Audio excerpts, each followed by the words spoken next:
The ghost domes of Kolyuchin Island. There's a tiny island in the Russian Arctic. No roads, no inhabitants, no reason for anyone to go.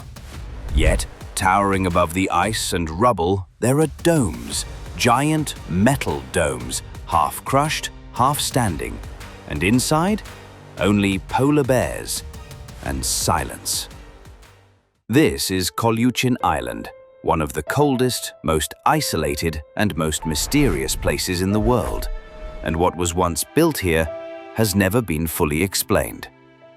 Kolyuchin Island is just 4.5 kilometers long, barely a blip in the Chukchi Sea off the northeastern coast of Russia. It lies above the Arctic Circle, where winter isn't a season, it's almost the entire year. Winds here reach 150 kilometers an hour. Temperatures drop to -40. The sea freezes solid, and for most of human history, no one dared live here.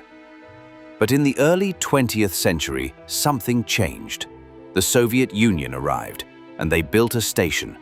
Officially, Kolyuchin became one of the USSR's Arctic weather posts, part of a network of stations meant to monitor climate, pressure, and navigation routes through the Northern Sea Passage.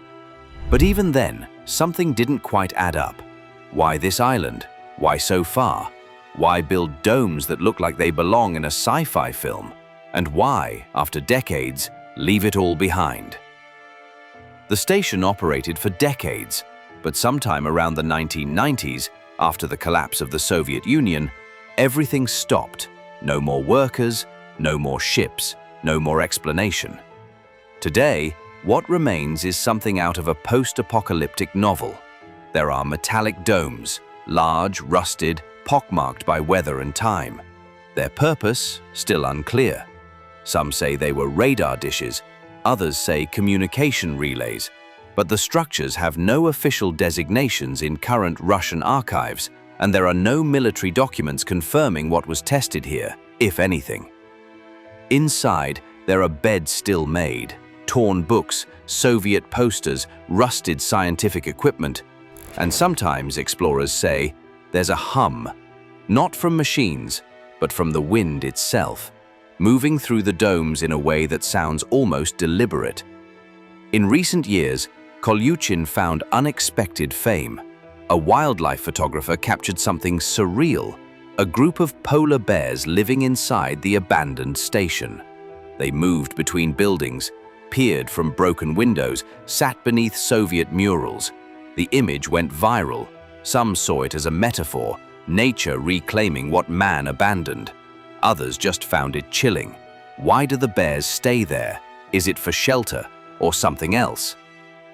Here's what makes Kolyuchin truly eerie. We know so little. There are almost no published records of what specifically took place at the station during its most active years. Some historians suggest it was used for long-range atmospheric monitoring, part of Soviet efforts to track Western nuclear tests. Others whisper about experiments in climate control, radiation measurement, or even auroral energy. That may sound far-fetched, but remember, this was the Cold War. And in the Arctic, the line between science and secrecy was always thin. Some of the buildings are now partially collapsed, others are perfectly intact. Yet no official cleanup, no heritage preservation, no on-site plaques, just absence, frozen in time.